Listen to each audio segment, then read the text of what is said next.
തിരുവല്ലയിൽ നടക്കുന്ന migration കോൺക്ലേവിന്റെ registration 1,00,000 കടന്നു. ജനുവരി 18-ന് മുഖ്യമന്ത്രി പിണറായി വിജയൻ ആഗോള മലയാളി പ്രവാസി സംഗമം ഉദ്ഘാടനം ചെയ്യും. 4 ദിവസം നീണ്ടു നിൽക്കുന്ന കോൺക്ലേവിൽ പ്രവാസികളുമായി ബന്ധപ്പെട്ട വിവിധ വിഷയങ്ങളിൽ രൂപരേഖ തയ്യാറാക്കും. സുജു ടി ബാബു ഉണ്ട് കൂടുതൽ വിശദാംശങ്ങളുമായി. Suju, good morning. Good morning കീർത്തി. സുജു, എന്താണ് ഈ വാർത്തയുമായി ബന്ധപ്പെട്ട മറ്റു വിവരങ്ങൾ? കീർത്തി, ആഗോള മലയാളി പ്രവാസി സംഗമത്തിന് തിരുവല്ല ഒരുങ്ങിക്കഴിഞ്ഞു എന്നാണ് പറയാനായിട്ടിരിക്കുന്നത്. ജനുവരി 18-ന് മുഖ്യമന്ത്രി പിണറായി വിജയനാണ് ആഗോള മലയാളി പ്രവാസി സംഗമം തിരുവല്ലയിൽ ഉദ്ഘാടനം ചെയ്യുന്നത്. ഇതിനോടൊപ്പം തന്നെ മൈഗ്രേഷൻ കോൺക്ലേവ് 2024-ന് 1,00,000-ലധികം പ്രവാസികളാണ് ഇപ്പോൾ രജിസ്റ്റർ ചെയ്തിരിക്കുന്നത്. നേരത്തെ ലക്ഷ്യം വെച്ചിരുന്നതും 1,00,000 ആളുകളെയായിരുന്നു. 1,00,000 പ്രവാസികൾ ഓൺലൈനായും ഏതാണ്ട് 3000-ഓളം ആളുകൾ നേരിട്ടും പങ്കെടുക്കുന്ന ഒരു വലിയ പ്രവാസി സംഗമത്തിനാണ് തിരുവല്ല വേദിയാകുന്നത്. 2024 കേരള സഭയ്ക്ക് മുന്നോടിയായിട്ടാണ് ഈ മൈഗ്രേഷൻ കോൺക്ലേവ് AKG പഠന ഗവേഷണ കേന്ദ്രവും അതുപോലെ തന്നെ VS ചന്ദ്രശേഖര പഠന ഗവേഷണ കേന്ദ്രവും സംയുക്തമായി ഈ സംഘടിപ്പിക്കുന്നത്. പ്രവാസികളെ സംബന്ധിച്ചോളം ഏറെ നിർണായകമായ ഒരു കോൺക്ലേവാണ് അല്ലെങ്കിൽ കൂടിച്ചേരലാണ് ഈ 2024 ജനുവരി മാസം 18 മുതൽ 21 വരെ നീണ്ടു നിൽക്കുന്ന 4 ദിവസത്തെ കോൺക്ലേവ് നടക്കുക.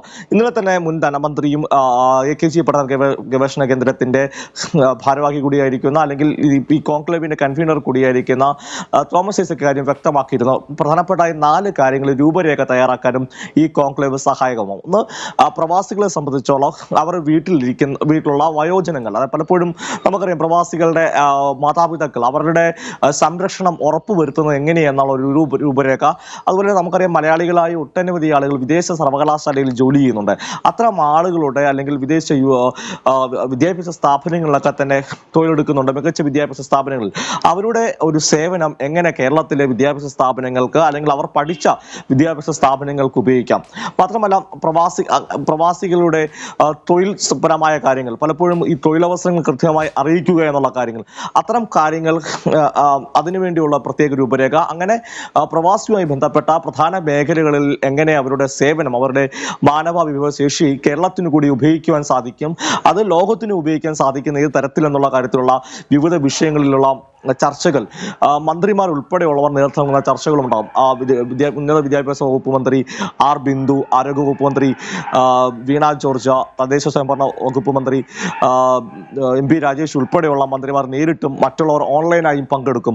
3000-ഓളം ആളുകൾ പങ്കെടുക്കുന്ന ഈ കോൺക്ലേവിൽ പ്രശസ്ത സാഹിത്യകാരന്മാർ, സിനിമാ പ്രവർത്തകർ, ബെന്യാമിൻ, സിനിമാ സംവിധായകൻ ബ്ലസ്സി തുടങ്ങിയ ആളുകളും ഇതിന്റെ ഭാഗമാക്കും. അങ്ങനെ 4 ദിവസം നീണ്ടു നിൽക്കുന്ന പ്രവാസി മൈഗ്രേഷൻ കോൺക്ലേവ് എന്ന് പറയുന്ന തിരുവല്ലയിൽ നടക്കുന്ന ആഗോള മലയാളി പ്രവാസി സംഗമം ചരിത്രത്തിന്റെ ഭാഗമാകും. ഏറ്റവും പ്രധാനപ്പെട്ടത് ഇത്തരം ഒരു സംഗമത്തിലൂടെ അതിൽ രൂപപ്പെടുന്ന ആശയങ്ങൾ അത് തീർച്ചയായിട്ടും ഭാവി കേരളത്തിനും പ്രവാസികൾക്കും ഏറെ പ്രയോജനകരമാകുന്ന തരത്തിൽ ഉപയോഗിക്കപ്പെടും എന്നുള്ള കാര്യത്തിൽ സംശയമില്ല. ഇതൊരു ഇംപ്ലിമെന്റേഷൻ ഫോറം അല്ല എങ്കിൽ പോലും, എക്സിക്യൂട്ടേഷൻ ഫോറം അല്ല എങ്കിൽ പോലും ഇതിൽ നിന്ന് ഉരുത്തിരിഞ്ഞു വരുന്ന കാര്യം, പ്രത്യേകിച്ച് ഈ 1,00,000-ഓളം ആളുകൾ പങ്കെടുക്കുന്ന ഈ കോൺക്ലേവിലെ കാര്യങ്ങൾ തീർച്ചയായിട്ടും അത് സാധാരണഗതിയിൽ നമ്മൾ പറയാറുണ്ട് ഇത്തരം മീറ്റിങ്ങുകളിൽ നടക്കുന്ന കാര്യങ്ങൾ പറഞ്ഞങ്ങ് പോകുന്നത്. അങ്ങനെയല്ല.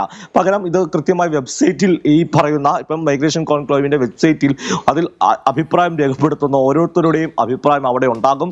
അത് ഭാവിയിലും റെഫറലായിട്ട് ഉപയോഗിക്കാൻ പറ്റും. അതിന്റെ പുനഃപരിശോധനയ്ക്കൊക്കെ തന്നെ വിധേയപ്പെടുത്താൻ സാധിക്കും. അങ്ങനെ പ്രവാസി മലയാളികളെ സംബന്ധിച്ചോളം അല്ലെങ്കിൽ പ്രവാസികളെ സംബന്ധിച്ചോളം ഏറെ നിർണായകരമാകുന്ന അല്ലെങ്കിൽ അവരുടെ ഭാവിയെ സംബന്ധിച്ചോളം ഏറ്റവും അധികം ചർച്ച ചെയ്യപ്പെടുന്ന